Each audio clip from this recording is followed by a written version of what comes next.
Do you often find it difficult and uncomfortable to give feedback to people? I have a simple model that will transform the way you deliver feedback. Hi everybody, welcome back to the channel. I am Ibrahim, a professional speaker, a leader, and a soccer referee. My area is communication and trust. And trust me, feedback is difficult. And in this video, I will talk about how you can deliver feedback in a clear, concise, and confident manner. I will talk about common mistakes most people, like me, do all the time and how you can avoid them, but also a simple model that will transform the way you give feedback. And if you watch the video to the end, you will also learn how to handle difficult people, difficult conversations when you give feedback. Giving feedback is difficult. It is intimidating.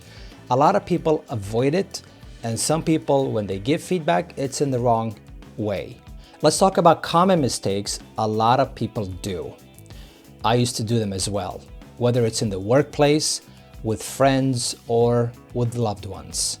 It's common mistakes, and I think we can avoid them even though they're difficult.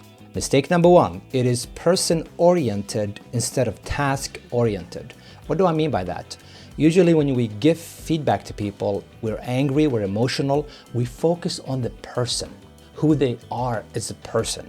You're always like that. You never do this. You're not romantic. You're never on time. They take it as an insult because we are talking about them as a human being. Instead, you want to focus on what they did or said, which is a totally different thing. Mistake number two is they use shame and blame. They focus on questions like, why did you do that? When somebody asks me, why do you do that? You're automatically going to defend that. Or they try to shame them with, you never do this, you never do that. And when the person feels that they are being blamed, when they feel shame, when they feel attacked, they're gonna defend themselves. So you don't want to shame or blame anybody. Number three is they're not able to focus on a specific behavior. Rather, they just give general feedback, and at the end, they're not able to focus on that certain behavior. So you wanna be specific with your feedback. If you're gonna give feedback to somebody, when you say you're always late, they're gonna find a time when they were on time. So you wanna say, today you came late. Yesterday you were 5 minutes late and it made me frustrated. On Wednesday you were 10 minutes late instead of you're always late. Another mistake is they're too aggressive. Usually they start feedback with, you did this. It's too you focused. Now you can tell what the person did, but an advice is to start with what you think, your perspective. So start with I think, I saw, my perspective is, before you introduce you. This is very important, and I've made this mistake many times where I just say, stop doing this, you did this, don't do it again. And I think, hey, I'm confident, I'm direct, but the other person is not changing. So what does that help? So you wanna focus on what you think and then apply it to them. This is what you did after I've told them what I think. Another mistake I see, even amongst leaders, is that people avoid feedback. People avoid giving feedback. They're either afraid, they hesitate, they are uncomfortable, and it's a huge mistake because if you don't give feedback, people are not gonna change. They're gonna walk over you. You're not gonna get what you want. And sometimes maybe they don't know what you want, so you have to give them feedback. And this is very common. People are afraid. They don't give feedback sometimes. And if they give, it's not specific. They don't tell you what they want. They try to be nice. No, tell people what you want. Another mistake I see, this is very common, and I've made this mistake too, is when they give feedback, they don't listen to what the other person has to say.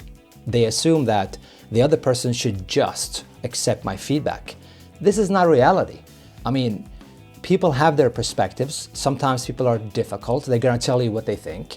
So Be careful when you give feedback. Try to see their perspective. Try to be an active listener. Well, you have to listen to their perspective as well. You don't have to agree with it. You just have to understand it before you move on. What if I am mistaken? What if they have a reason for their behavior? So this is very important. And this leads to my next mistake, which is don't give feedback when you're emotional. Don't give feedback when they are emotional. So pick the right timing. This mistake is huge, where people just pick the wrong timing, and I've done it over and over again. And usually with loved ones, it's very difficult. So just focus on the right timing. Now, the right timing is also important because you shouldn't wait too long to give feedback. One time my boss gave me feedback after 1 year. He was just quiet for 1 year. I noticed something was odd. And then after a year, he told me what I did. Now that is not good. And sometimes we tell people immediately what we think. Maybe we should have just taken a pause, taken a deep breath, and analyze the situation. Maybe the other person is busy, emotional, angry. They're not going to be receptive. So you want to make sure when you're giving feedback, it's the right timing. Now we've talked about the mistakes we make. Let's move on and talk about the model that will transform the way you give feedback and how people will perceive you and how they will respond to you. Let's start with this simple model. It's called the XYZ model. The purpose to give feedback is because we want a changed behavior. X is basically what the other person does or says, and it's about behavior. Y is what I think or feel about it. Z, the desired behavior. Let's take an example. Let's say somebody is constantly late. Let's give them feedback. Now, the right way to give feedback, if we start with X, would be to tell the person what they did or what they said.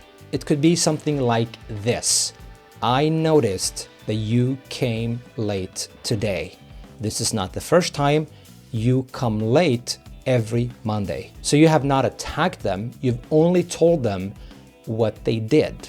And you started with I noticed that you came late. I didn't tell them you're always late. And I didn't start with why are you late? Because if I do that, as we said, they will attack me or they will defend themselves. Let's move on to the why. What I think or feel about it. Here you can tell the other person what you think or feel about what they did, being late.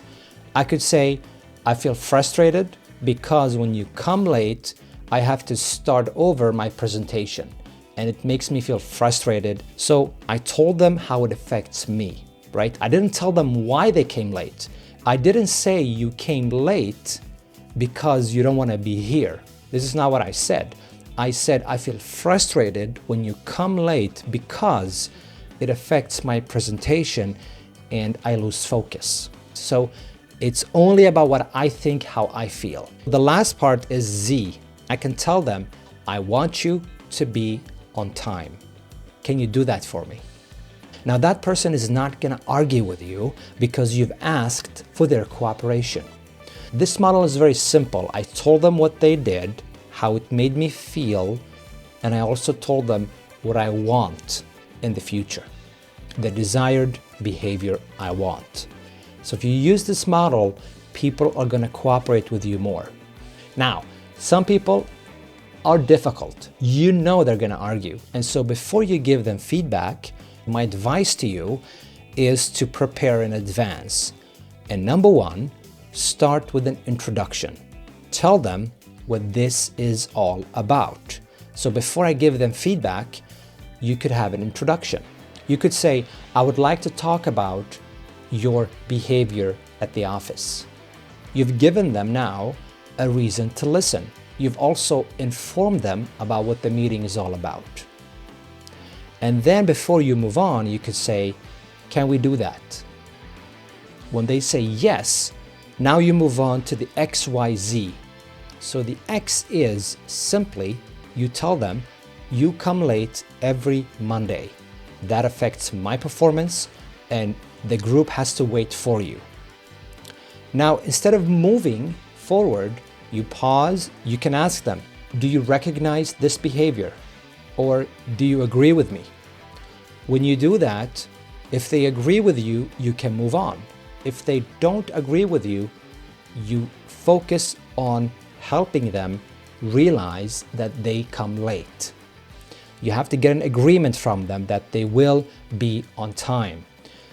And then if they blame somebody else, if they say, what about John? He's always late too. Or what about Linda? She's always late as well. You can just say, today we're talking about you. I'm talking about your behavior.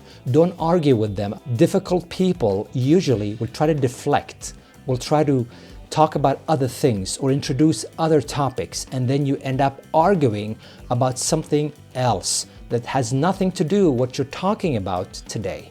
Bring it back to the purpose of the meeting, which you introduced in the beginning when you said, today we're going to talk about your behavior. And so you say, today we're going to talk about your behavior.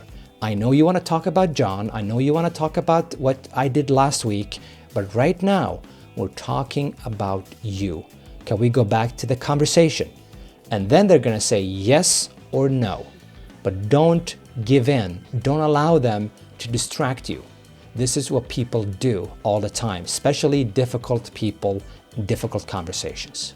So you can basically use this model at home, with friends, at work. It doesn't really matter. You just have to remember, be empathetic. Empathy is not about agreeing with other people. It means that we understand where they're coming from, what is motivating them, and we're trying to help them. This is what empathy is all about. So if you're dealing with a difficult person and you tell them, I really want to help you. This is why we're here today. I really want to help you. When you say that, they're probably going to relax.